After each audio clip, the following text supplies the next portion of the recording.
Hello, friends. Thanks for joining us. Please take a second to smash that subscribe button. We appreciate the support. Also, don't forget to leave us a like. Benny, where can they find us on social media? You can find us at Ray Benny Sports. We're on Twitter, Instagram, Facebook, and TikTok. We got some CFL and NFL hot topics, CFL Power Rankings, Winnipeg Jets Talk, Stanley Cup predictions, and more. But let's start off with some Winnipeg Blue Bomber talk. Bombers smashed the Elks. That was a nice Saturday night game.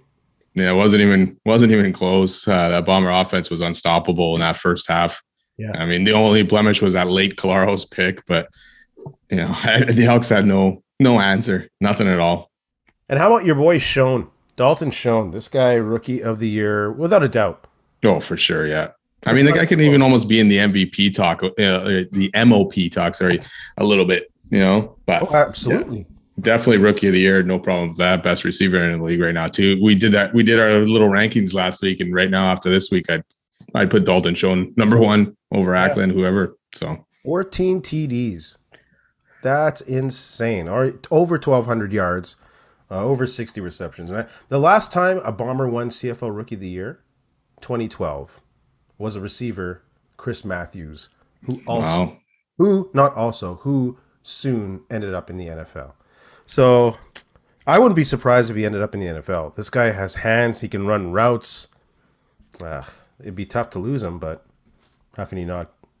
Yeah. The guy could do that. I mean, what a find. Like, whoever found him, brought him in, scouted him, whoever, man. They almost deserve a GM job or a huge raise for that kind of thing. Yeah. And like you say, he's a 6'1" guy. So he's not a small guy. I guess in terms of NFL, he's not big or whatever, but he could almost get into that Cooper Kupp kind of role, kind of thing.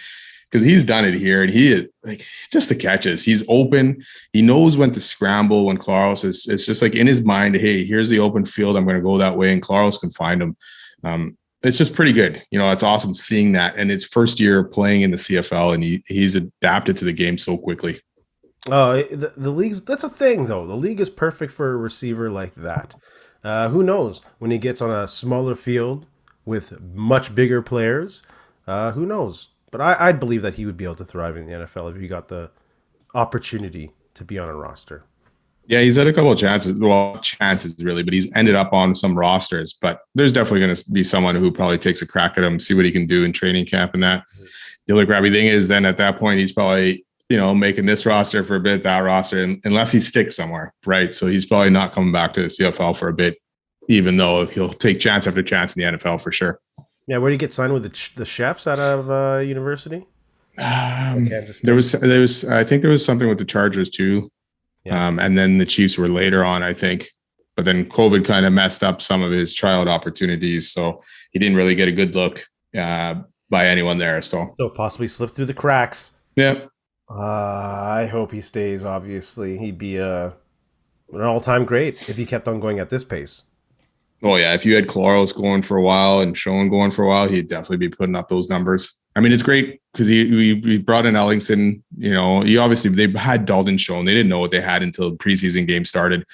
But then you had Ellingson at least there as well to kind of cover that and make up for the loss of Lawler and Darvin Adams. So yeah, Dalton Schoen has blown that all out of the water. And even with the Ellingson injury, man, it's helped.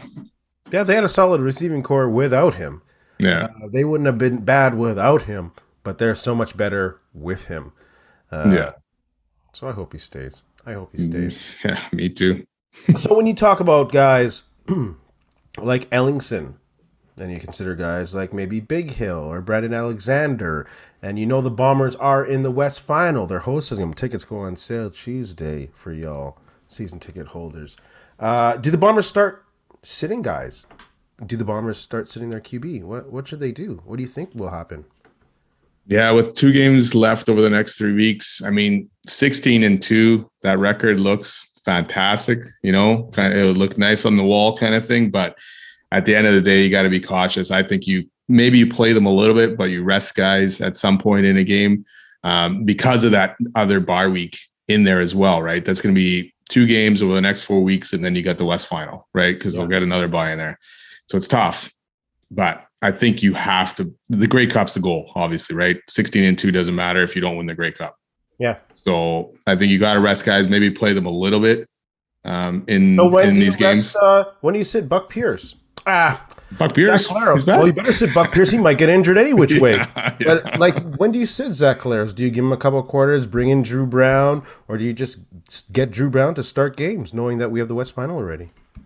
Yeah, unless you rest him this game, let Drew Brown play, and then maybe give Claros a little bit in that last game. But it's a risk, right? Do you want to take that and just to get him a little bit of playing time, and then get an injury and then have him not be able to play in the playoffs? But it's hard though, right? Because now if you don't play him in the next 2 games, that's 4 weeks of him not playing any game action, right? Mm-hmm. So I think you have to play him a little bit. And I think O'Shea, they probably obviously they have a plan. It worked last year the way they did it. So we'll see what they end up doing. But I think you got to rest for the most part, these guys. So knowing that you play BC a couple times, and you might have to play them in the Western Final, like, do you even show your whole playbook? Do you Probably kind of bring not. in a bit of vanilla?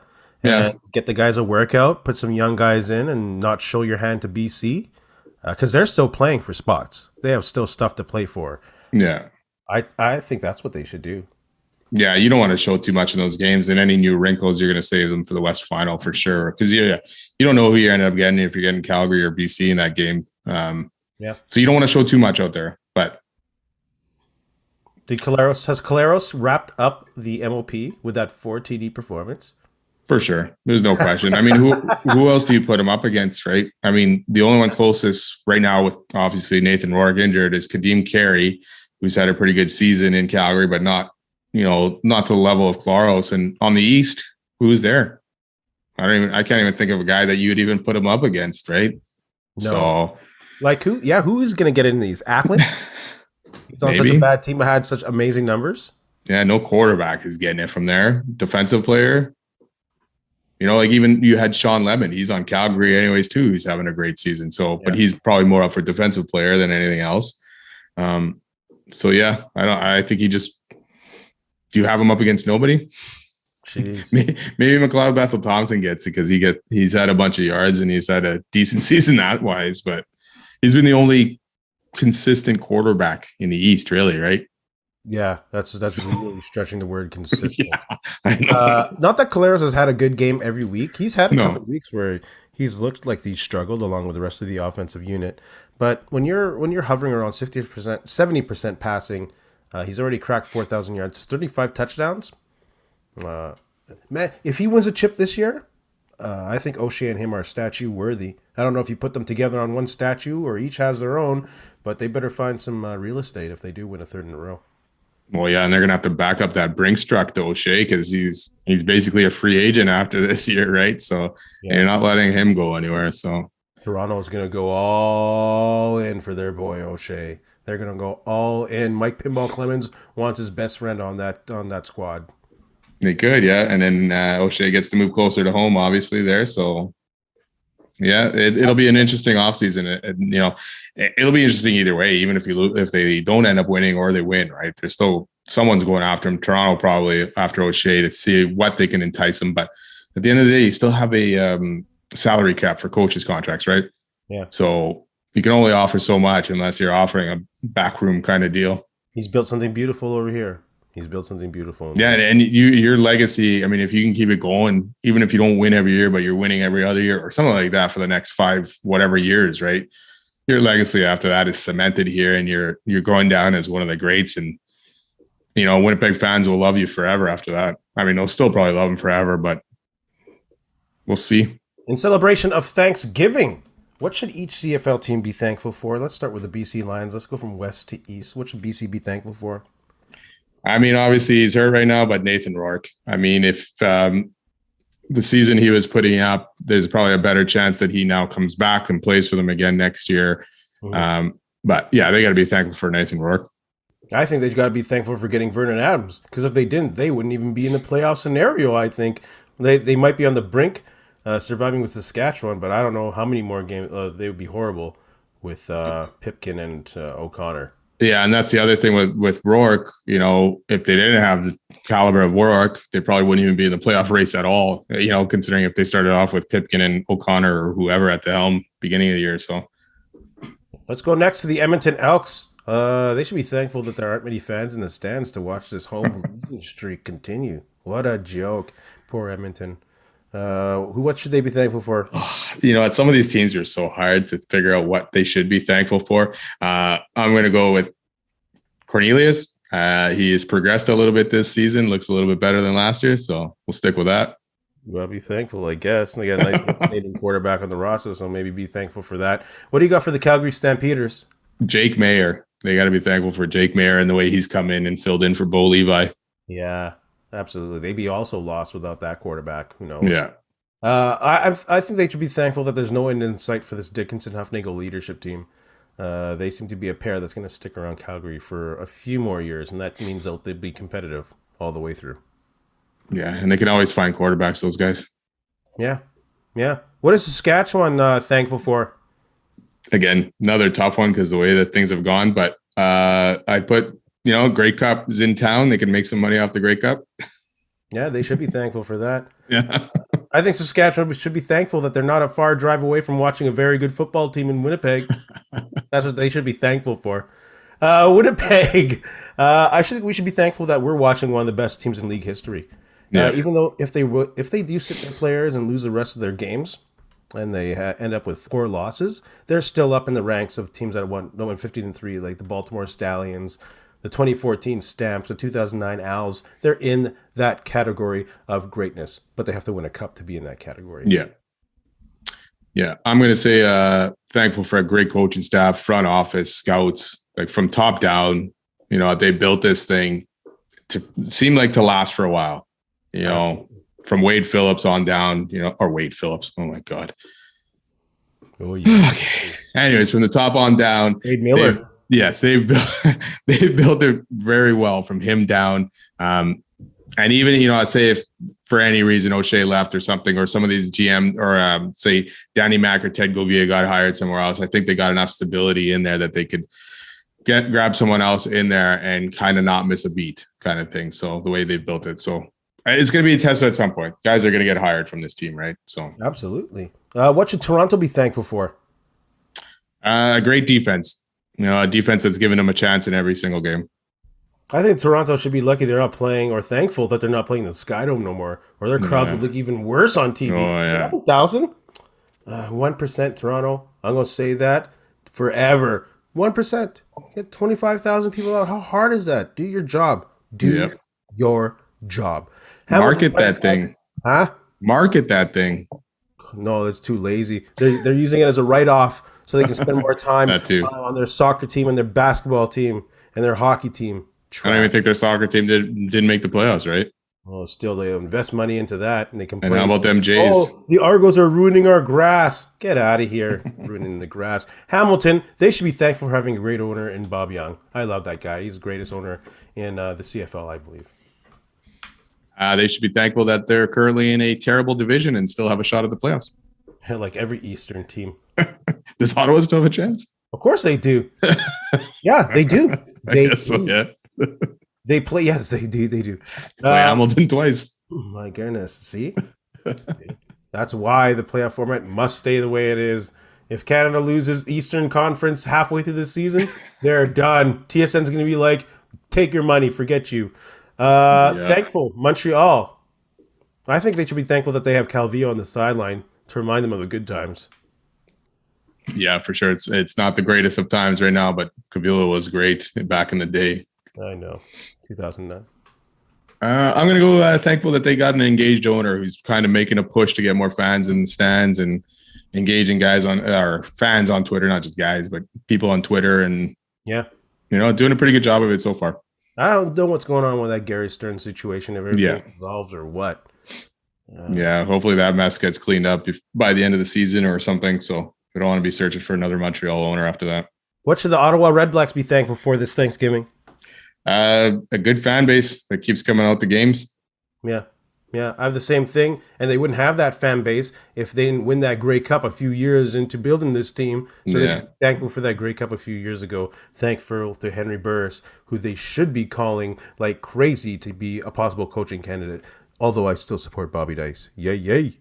Yeah. Congrats to Bobby Dice. Well, then let's talk about the power rankings because I don't know if yours has changed, but the basement is no longer occupied by the Ottawa team for me. Edmonton, you got smashed. You're in the basement of my power rankings.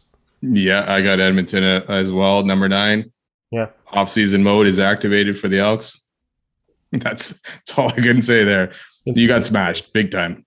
Like embarrassing, Chris Jones. Activated since Labor Day. I couldn't move Ottawa past number 8, even though Bobby Dice is their coach, and I got a lot of love, and I'm cheering for him. But I got Ottawa at 8.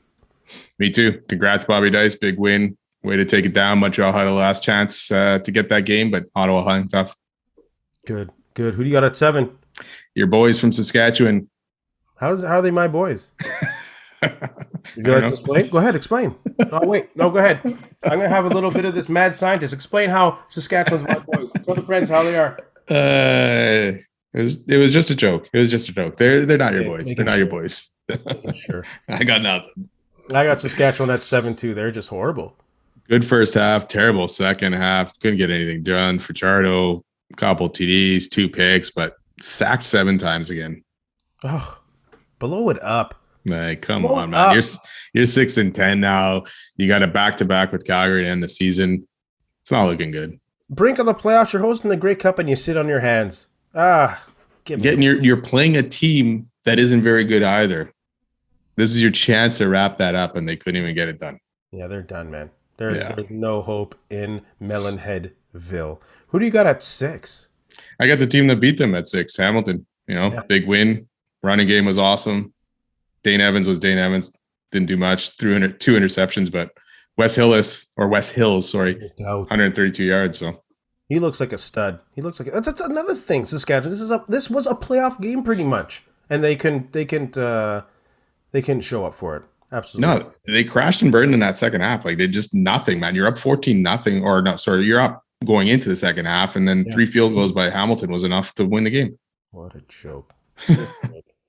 I still got Montreal meddling in the middle at number 5. Who do you got at 5? Montreal again. They could have been up there maybe a little bit higher with a win today, but that's a terrible loss to Ottawa, last place team. You're trying to get first in the East, and this is the kind of effort you put in. I don't know, man. Looked like a Danny Machucci team. With those penalties at the end there, that's why you fired Kahari, to be more disciplined. You see? Exactly. Working so well. Yeah, clown show. Who do you got at number 4? Well, after losing to Toronto, I had to drop BC down to number 4. So close game, pretty good game in the second half, especially. Vernon Adams looked great in the second, or not great, but good in the second half. He was hitting his receivers, but it was too much of a hole to climb out to, and Toronto showed at the end that they're still the better team there. Yeah, Vernon Adams, just the inconsistent Vernon Adams. I don't think he can go back to that Montreal MOP kind of year that he had. No, he is what he is. And BC will be lucky to get to the Grey Cup with Vernon Adams. They could spoil it. They could be spoilers, but they have to be lucky. They got to put a full game, or Vernon Adams got to get a full game. The team's got to play a full game right now, and it's just not enough to just come out for a half and start playing better. No, you have all those weapons. Like, come on. Yeah. Come on. It shouldn't be that hard, but it looks hard. I got Toronto at 3. The Argos with that big win. They've been number 3 for a bit for me, and they're just going to stay there for a bit, probably till the end of the season, I guess. Yeah, I got them at 3 as well. McLeod Thompson was solid, 352 yards. So, and the D shut down BC when they needed to. Like I said, BC got a little bit hot in the second half, but Toronto D stood tough and stopped them at the end. But yeah, Toronto, see if they can get some consistency over the next couple of weeks. Losing last week didn't really help a lot, but yeah, I mean, they're the best in the East. So we'll see what happens there. You got at 2-1. Calgary number 2, bye week, worked out well. BC losing, they still got a shot to host that West final, West semifinal, not the West final. That's not happening. That's locked down. And then Winnipeg at number 1, West Division champs. Congrats. I got the same thing. Calgary's still there, very good team, but I can't rank them above Winnipeg. One of the better teams we've seen in the CFL in the last 20 years, hands down, without a shadow of a doubt.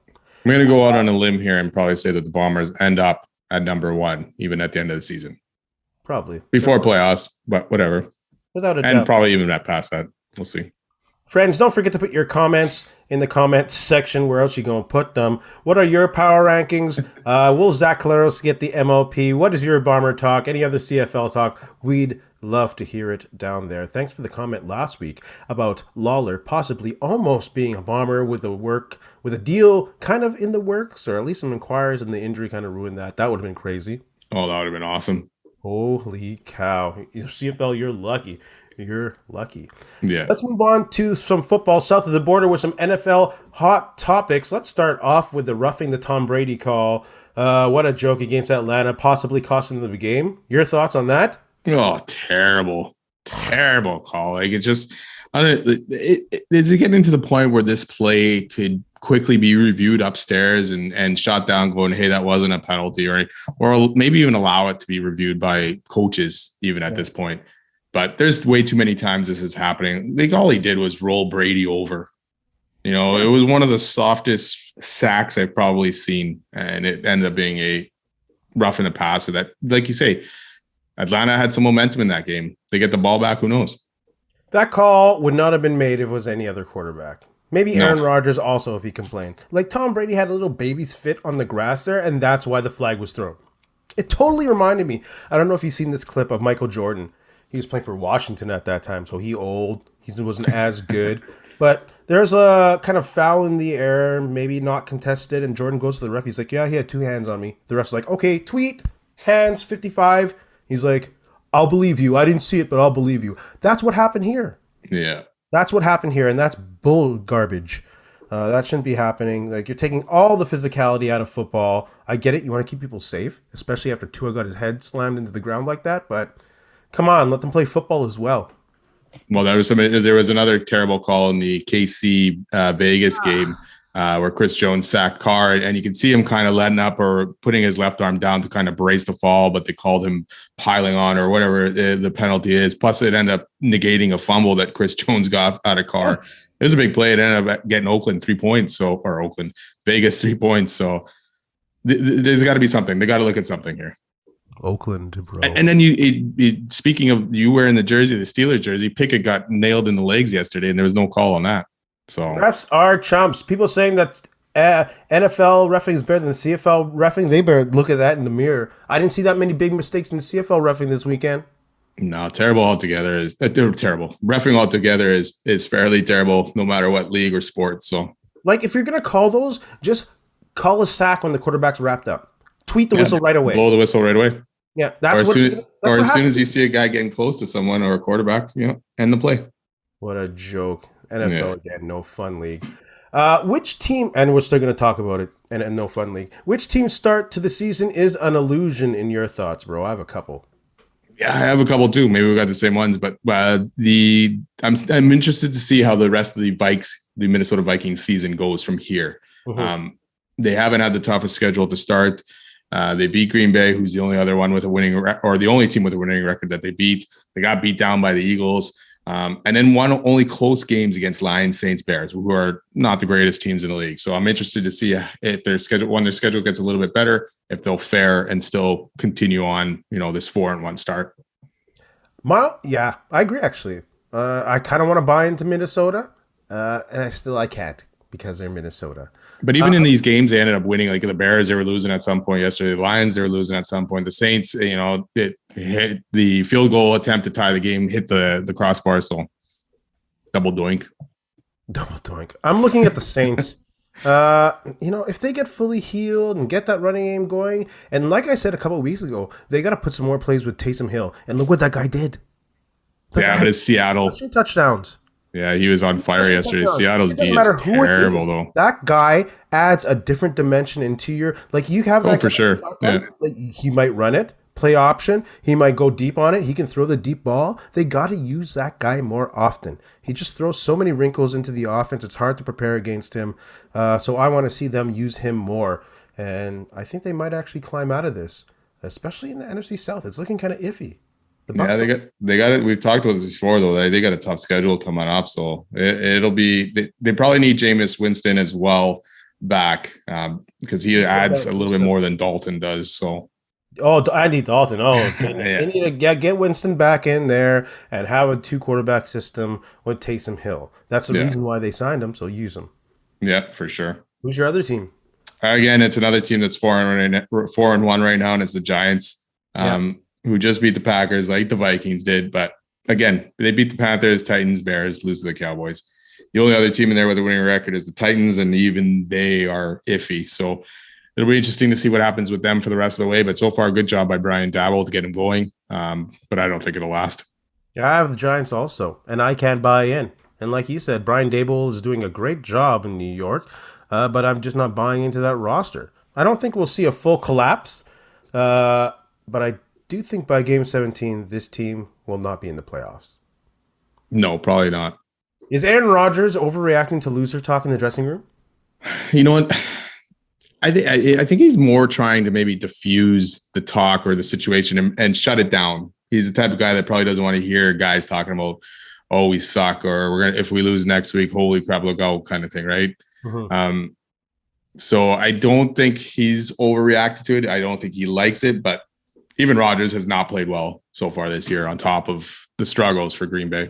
Yeah. As much as I'm not a huge fan of the individual. I think he is right in this case. You can't be talking garbage in your dressing room. Yeah. I can't remember that all-pro cornerback who was saying giving up excuses. We're in London. Jair Alexander, right? Yeah, shut up, dude. Just play the game.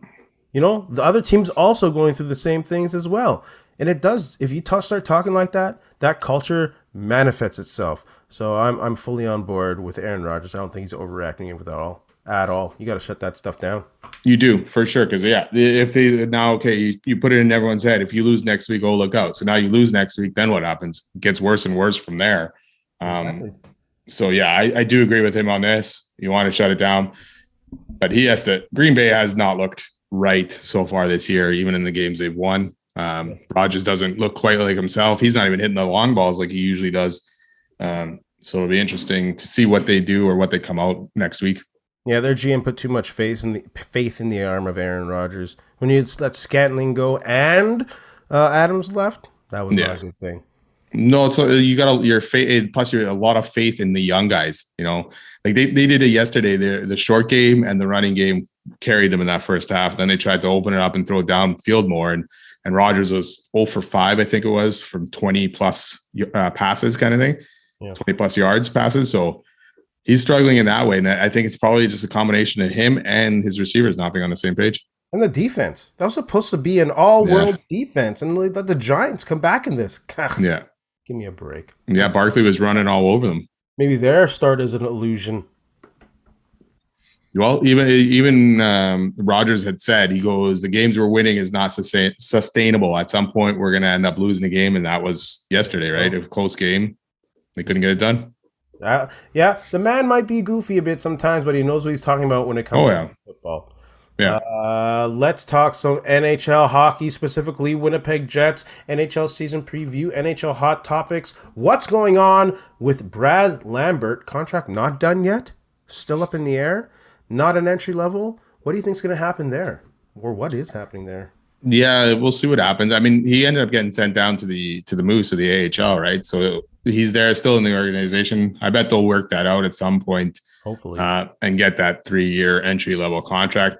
I think he's probably now, where the Jets are probably hoping to get him at a certain price, drafting him number 30.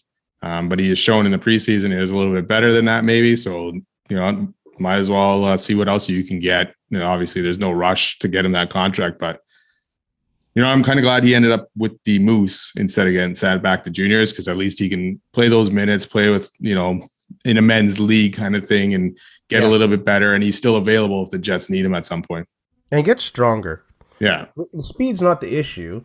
It's that's what happens when you make the jump to the men's league, eh? Just like Perfetti last year. He looked great. The speed wasn't the issue. When he came in the second half of the season, it wasn't his decision-making that was the issue. It's the physicality that was the issue, and it got him in the end. It got him a pretty long injury. And I can't even remember the play that he was hurt. It wasn't like a big hit or anything. No. Yeah, and like you say, Perfetti he's not a big kid at all, and Lambert's kind of that same kind of thing. So, yeah, you want to get him a little bit used to more of that physicality in the A. There's quite a bit probably going on in there. So, and then you get him used to playing. Kyle Connor went to the AHL, played some good minutes there. So, and he'll be on that top line getting some good minutes, probably power play minutes as well. So, Yeah. Can't complain about that. And, at least he's close by. If the Jets see he's doing well or they need a guy up, maybe they'll grab him for a couple of games here and there. You talk about the power play and the preseason, the Jets power play, especially that first unit with Ehlers bumped up there, looked really good. Are you optimistic about this year's power play compared to last year? Yeah, to me, last year's almost got stale in a way, right? It was the same thing. It was Wheeler looking for Scheifele or something like that, and it wasn't working at all, especially after you got rid of Laine. That whole dynamic, that side was gone, right? Yeah. Teams weren't respecting that other side anymore. And then you had Connor down low, who's your best scorer kind of thing. You're almost taking him out of the play sometimes. So I believe Connor is still probably playing that low man anyways, but Ehlers on the other side opens things up a little bit differently. Yeah. We saw a great power play goal last week with him and Scheifele just a tip in. So, yeah, you got Ehlers, Dubois, Connor, Scheifele, and then I guess Morrissey on D. Like, that's a lot of firepower. So, and then a lot of guys that can put the puck in the net for sure, right? That's some great puck movement going on. And that's some speed you got on Ehlers. Rather than having Blake Wheeler set up a post, which isn't bad. It's a strategy. Have someone in the corner, a big guy like that, being able to establish the corner and set up Scheifele in the slot, which is the only thing they tried to do last year. But now you have Ehlers, who can take it in the corner, take it behind the net, take it around the net, open up space. And, I'm excited about this power play. Yeah, a lot of guys that can pass the puck well, too. So it should be a lot of quick passes, moving that puck around, keeping the penalty kill on their heels a little bit. And, hopefully that opens things up more to that middle spot for Scheifele. Because with Wheeler was doing it, guys were like just stationed in that box kind of thing, knowing where it was going, right? Yeah. And then the only problem to me I wish they had is probably a booming shot from the point, or a better shot from the point. Sometimes teams don't even respect that shot that it's coming from there. So we'll see what Morrissey can do this year on that. So, yeah, well, Kyle Connor has a decent slap shot. Yeah, but he's never at the point, right? He's more down low by the net. So, yeah, but in this one, it's Dubois and Ehlers and Scheifele up front, and I think Connor is playing the defensive with Morrissy. So did he? Did he fall back? I didn't notice that. I think that he might be open for some shots, and his shots okay. It's not liney. Yeah. It's an okay shot. Yeah, he's got a wicked wrist shot too. So yeah, or it's not like a Bufflin shot from the point. No, you'll never get that back. I should stop saying his name. It just hurts my heart every time, bro.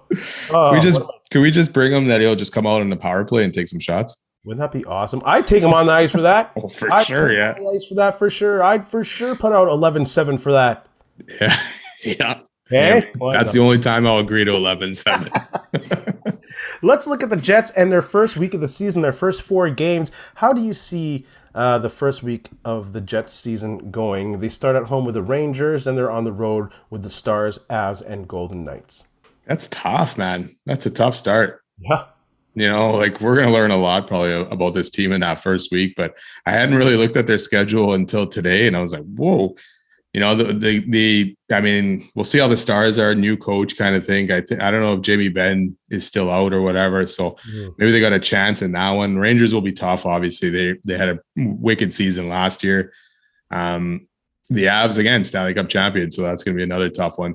And the Knights, depending on their goaltending and who's playing and who's injured, but it's a tough start. I could see them maybe going 500 on that. Yeah. But I could also even see them going 1-3, and I wouldn't be disappointed. No, it's it doesn't get easy even after that.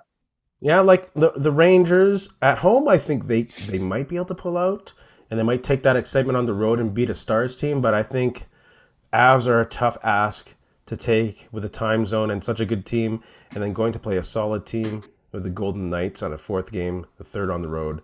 2-2, I'd be very happy with. 1-3 is what I expect. Hopefully, Hellebuyck can start off strong. Yeah, that'll obviously be a big factor in any of these games, how he does. And they're still getting adjusted probably to this bonus system. And they haven't all played together yet as a team. Like lines have played together, but sometimes, things happen in a game, guys get injured. So now you got to play with different guys and you got to get that feel for them, right?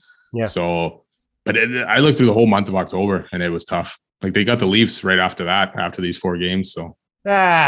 Leafs, fine. Stanley Cup champions. They'll struggle at the beginning. They'll go crazy in the mid, soften up near the end, and then lose in the first round of the playoffs. We've all sang this song. We know how it goes. They are who we think they are. Yes, they And they definitely are. They show up that every year.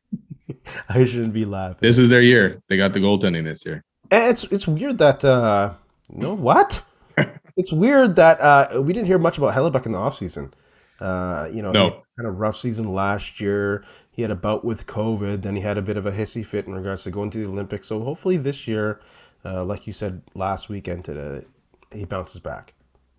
yeah, hopefully his focus there. Like you said, a few things. Then he also had a baby as well, so that's a new factor in your life and changes things up. So Absolutely. not something else to get used to in your routine kind of thing. So I expect a bounce back season. The guy's never really, had two terrible seasons in a row or anything like that. So it'll be good to hopefully he gets back to that form because the Jets will need him for sure.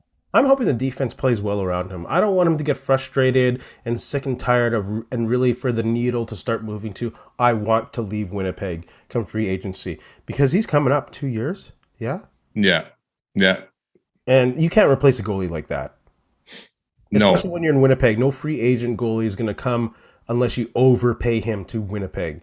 And they don't have anyone in the system that can replace a guy like Heilebuck. Yeah, you definitely have to make sure you get that goaltending pick right in the draft or at some point bringing guys in, right? Because like you say, those high priced free agents aren't going to come here, and again, they're going to end up being high priced, right? And is it really worth bringing a guy in like that to your system? But that's one thing I expected a bonus system is to actually be way better on D than Maurice's system and not give up all those high danger chances, which will definitely make Hellebuck better as well and probably make him feel better about this team. Speaking of defense, Heinola was sent down to the Moose. That's going to piss off a lot of Heinola boosters. Some people actually thought this guy was going to be on the first or second pairing this year. Your thoughts on Heinola quickly? That hashtag's going on, Free Villy, right? But I don't know. I mean, they picked up someone off of waivers today, so they had to move somebody. And at this point, Heinola was the easiest guy. He's still waiver exempt, so send him down. I'm not a huge fan of it, but I'd rather him play than sitting in the stands, watching games. I agree. I just hope if they're going to do this, play Samberg and not Stanley. That's my only fear is it's Stanley and now Samberg is sitting on the sidelines watching. So if Heinola can play those minutes, down in the A, let him do it. Let him get some power play time, season him up a little bit, help him fix up his defensive game. Offensively, he's probably going to be fine. It's more of his defensive game. So let him get that. And hopefully at some point he gets called up in the season. Yeah. And I don't have a hate for Heinola. You know me. I'm not a huge fan of pushing young guys early. That's 2 coaching staffs now that have brought this guy down and say he's not NHL ready yet. Well, I mean, you got your top 5 the way they are. It's tough. There's only one spot left, right? And if they were flipped around and Stanley was a guy who's waiver exempt, I probably think he's probably getting sent down and Billy's kept up. So they already lost Kovacevic off of waivers this week, so you probably don't want to lose anybody else. That hurt me. I really like that kid, man. That's a big kid, 6'4". We need some size on the defense. He could play some solid D. I thought he was better than Stanley, to be honest with you, but he's gone now. Yeah, you're not getting him back unless it's like the Eric Comrie situation where the guy gets bounced around for a bit. Harkins, though, he cleared in the A. They're gonna have a good top 6 in the A. Yeah, these could have Harkins, Lambert, connected together. But yeah, Harkins, I guess he was in tough, and the guy they grabbed off of waivers, bigger guy kind of thing. So yeah, see what happens there. But yeah, Harkins went down pretty quickly from being touted a few seasons ago as an up and coming kind of guy, and he just never hit that next level. No, or hasn't hit it yet. So yeah, there's still time. Time. Yeah. Stanley Cup Finals predictions. Who do you got coming out of the West Division?